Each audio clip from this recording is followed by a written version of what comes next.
Hi guys, let's do a tutorial on how I go about making these magazine gift bags. It has been a request, you've asked me to make one, so let's go ahead and do one. In front of you I've got a selection of items that you are going to require before we can actually set out on this particular project. The most important thing is you're going to need to collect yourself some images. And in my case, these are from a magazine, and they're basically all shabby chic. They can be cut, they can be randomly ripped, they can be large, they can be small. It doesn't matter what size they are. The only thing I would turn around and say, the better the quality, the easier it will be to ruffle them. We're going to scrunch this paper up. If you go for something that's too flimsy, I started playing with an old magazine and it was so brittle it didn't enjoy actually being scrunched. So we've got some images. You're going to need a pen, you're going to need a glue stick, you're going to need a ruler. Entirely up to you if you want to progress. I have sewn with a sewing machine. It's entirely up to you. If you have one, brilliant. If not, it's still going to work just as well without. You might want to do some hand stitching, or you may even just glue on a bit of fabric and trim. Underneath I have got a robust, that's one word, I've got a much more durable tissue paper. In actual fact, I'm sure to a degree it is something very similar that you would put in your tumble dryer to give it a refreshing smell. You can use just a plain piece of very nicely ironed piece of cotton, so that will also work just as well. This is going to be our backing, and with this we are going to glue our scrunched up images down onto, and this will give us a base. So very simply, take your magazine pages, as I said, as random as you like. You can have whatever designs that you like.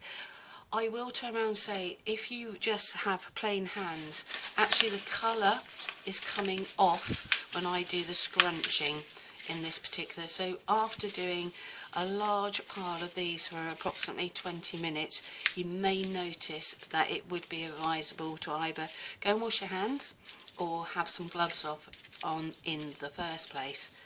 But what we are trying to achieve, we're trying to distress the paper. Now, it was explained to me that you could have a little bit of olive oil on the palm of your hands. This will make this a lot more easier. The paper will be much more malleable.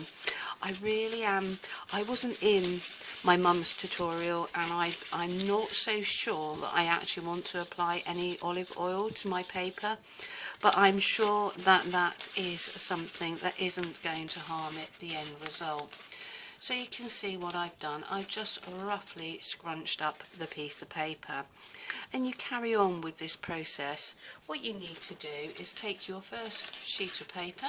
You can have line writing. I've just chosen images here at present moment, but if some writing comes in, there's no rhyme or reason.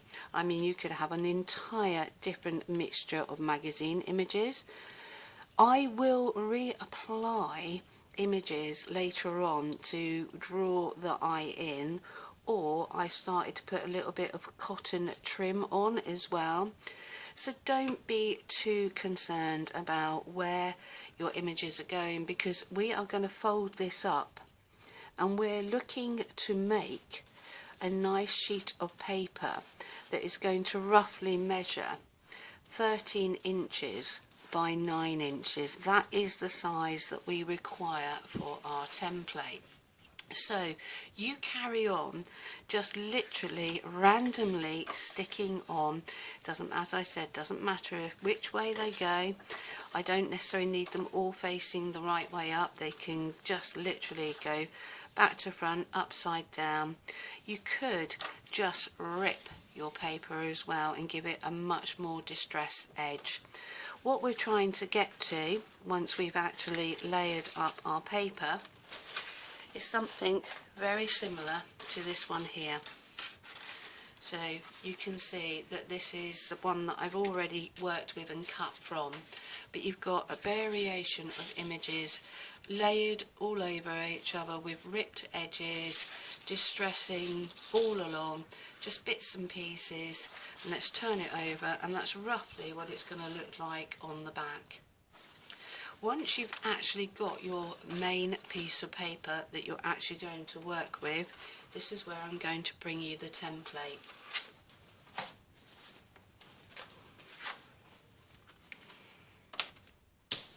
So the important thing is, you could make a template out of an old cereal box, and then you will always have it to hand. If not, you can actually go straight on to your work and actually, using a ruler like I have, measure out how much you need to make this gift bag. So you need to make it 13 inches wide. The depth is going to be by 9 inches top to bottom. What we need to do is actually put in some sections where we are actually going to crease the bag and do the actual folding, and also so we can make the base. So we need to measure in from the left hand side. You can see I place this as top and bottom. I actually do have an idea that I'd like my images. I've got one sheet here where I've already defined that I have got writing on it which I would like to be able to read. So you've got, in this case, a top and a bottom. Measure in by 1 inch and actually go down, mark from top to bottom. Go in another inch, so, and mark top to bottom. There is now a 4-inch gap. This gap here, you can make this gift bag can be scaled up or scaled down. You just got to bear in mind that you do need a big base for the gift bag to stand up. I made a mistake and made one that was really small, and so this little small base is not sufficient. This is actually top heavy and it falls over.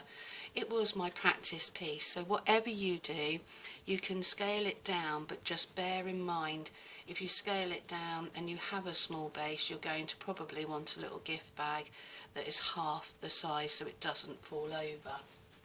I found that a 2-inch bottom works really well so far, with 2-inch seams at the side.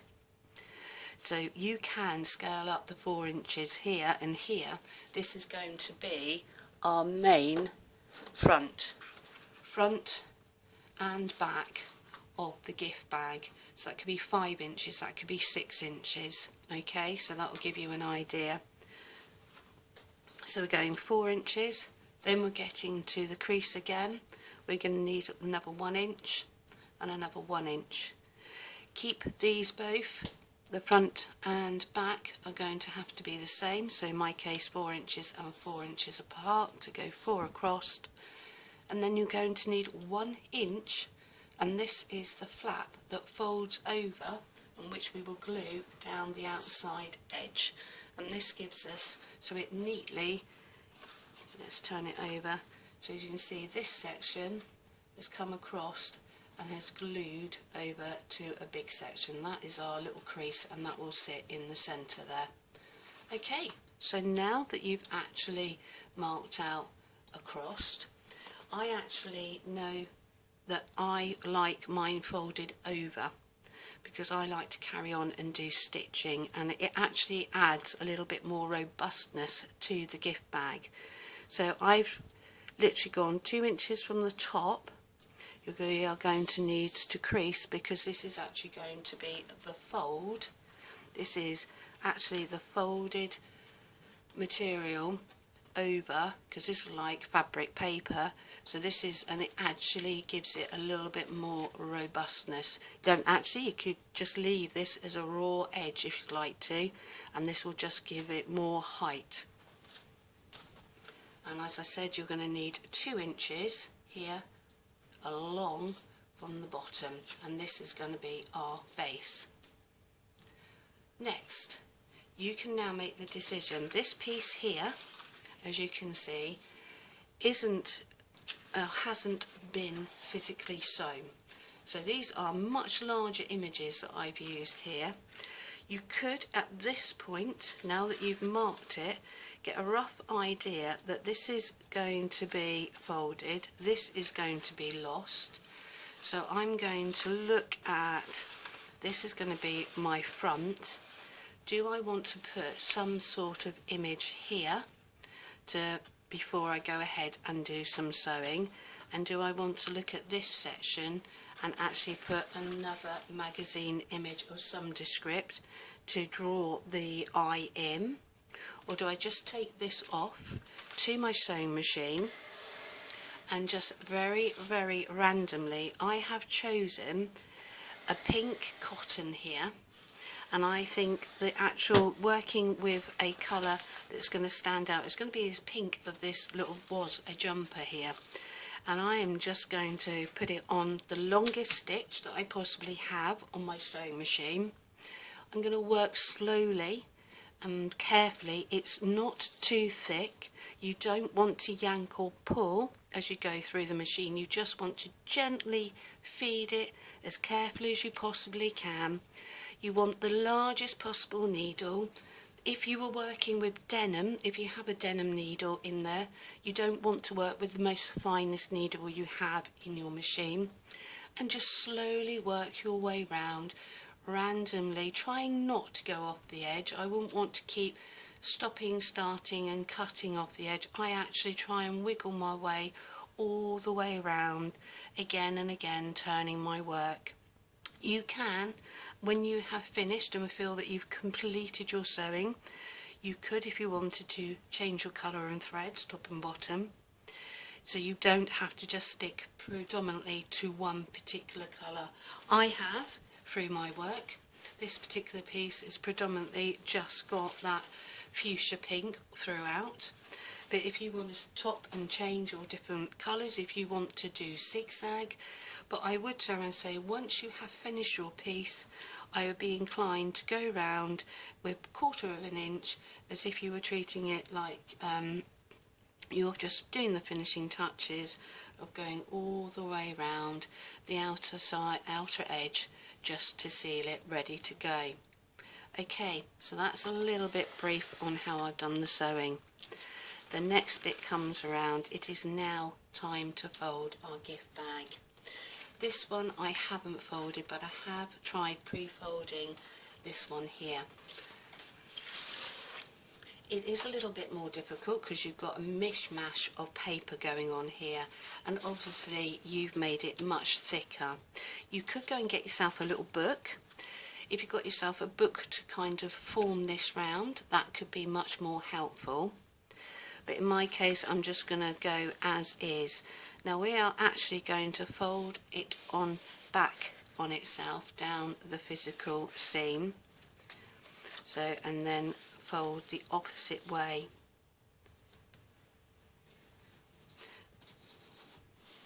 And this is where you just keep going backwards and forwards, working along the seams. The neater you do this, the easier it will be to fold this up and glue it at the end. But you do need to go one way and then you do need to go the other way. By all means, I'm going to go through this. If you wish to speed up this little video, I'm going to do this in real time.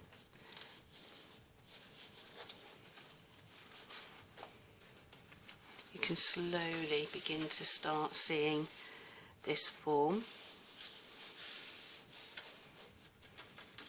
So we've got our little sides. As I said, I have had the luxury of pre-folding this prior.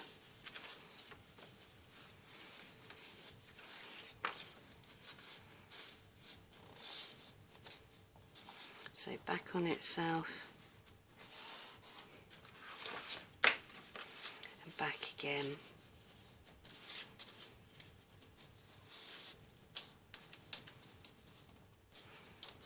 Now with Christmas coming up, there's absolutely no reason why this can't be done in a form of Christmas paper. Right, so you can see the creases beginning to form there. Before I go any further, at the bottom here you can see I've got scissor marks and little dots going down the outer edge, and this is only on the bottom. We're actually going to cut up every single crease mark that we've made along this gift bag, because that is going to be our base, which we are going to fold in at the end. So with my scissors, cut up to the 2-inch mark, 2-inch mark again,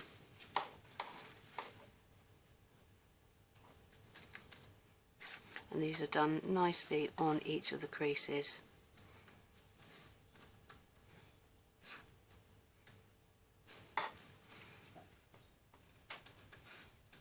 Yet again, you can refine this.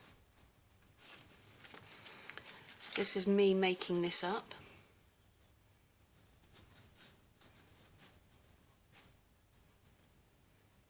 Now on this last inch flap, I may actually cut this particular section off. We'll see how we go when it comes down to folding.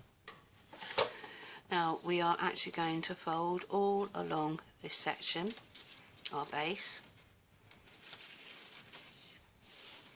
Now you can see I've got some threads here that are still, you can cut, if you want to knot your sewing by all means and cut off the loose threads, feel free.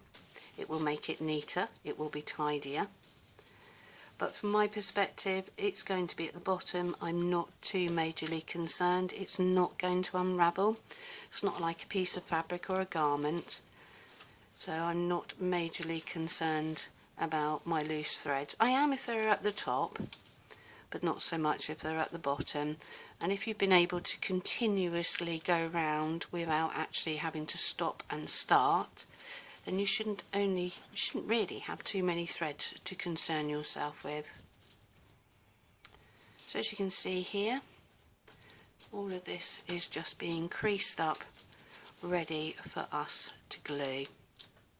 It does take time, guys. It will set you back a good hour of your time to actually select your images, cut. Hopefully if you want to watch some TV, and you can just, and you've got an old magazine, before it gets thrown away, find some images and just put them to one side, and then build up a little collection of things that you actually want to work with. So that will something to do whilst you're watching the TV.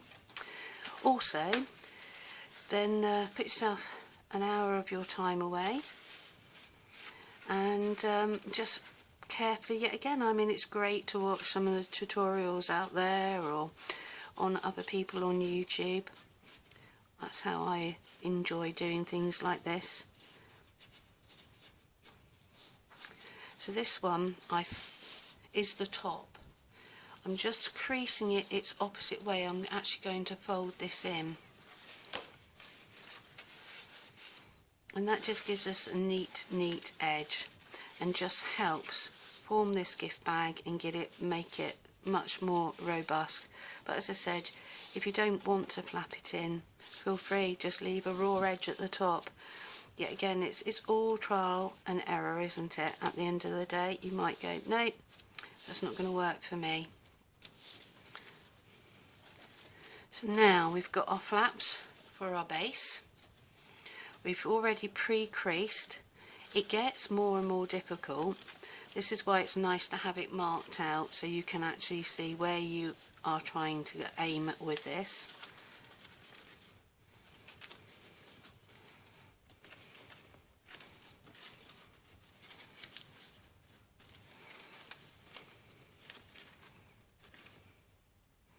So I'm going to yet again fold that back in. There's no two ways about it. This is where that book, if you have a book to form this round, would be very, very helpful, because you can then use that to form the gift bag.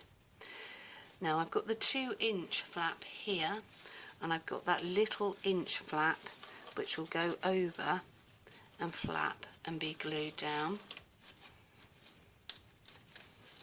So let's see if I can share with you what this is roughly looking like before I glue the bottom. So here we have the gift bag, all creased, and we've got our base here, which I'm going to glue and fold in a second. So we're going to need some glue. So I've got my glue stick.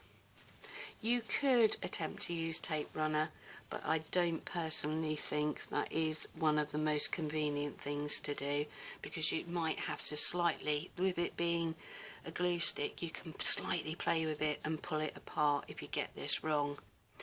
So I've got the centre here, and this is where I'm going to first off glue onto, and I've got big globules of glue coming off my glue stick here, and I'm just going to find one of the large bases here, pick up the corner and glue it onto the bottom there, like so. Trying to keep that as neat as possible to the rectangular base. So I'm just pulling that round. Now this one, I'm going to put the main flap, is going to go at the bottom. So yet again I'm going to glue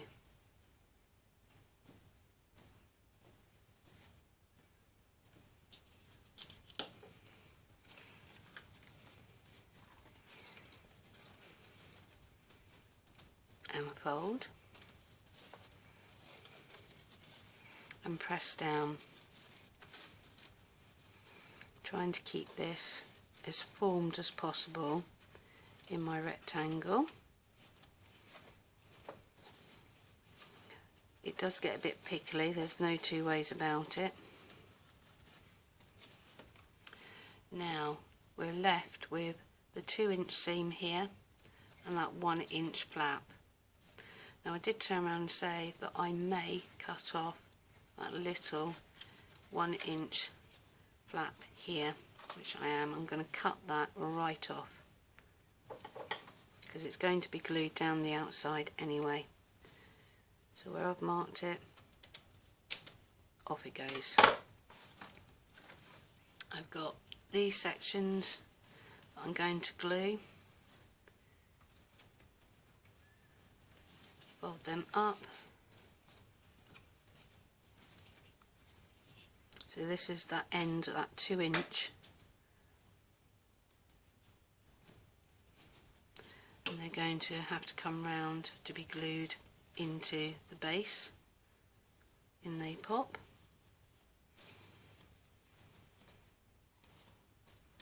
And then that leaves me my 1-inch flap on the outside edge here, which is going to be glued down the side. So I am just excuse me, applying glue. You could do this in sections if you want to. Glue it down, let it dry, come back to it. I'm obviously going all the way here. It is a rough magazine gift bag. It is going to be, if you're looking for a polished look, I don't know that this is the ultimate tutorial for you, because I just love the fact that it is as rustic as it comes. There we go, guys. I'm going to obviously have to apply a little bit more glue at the bottom. This little one is fighting back. But you've got the principle now of how to make the magazine gift bag. And so we've just got glued down sides, a front, more sides, sewing, and then treble is on the front here, got the corners, and once this is dry you'll be able to fold and crease down the outside like I have here. So this one, now that this one is perfectly dry, you can really crease up the old gift bag. But that is how I go about making my magazine gift bags. Catch up with you later, guys. Bye bye.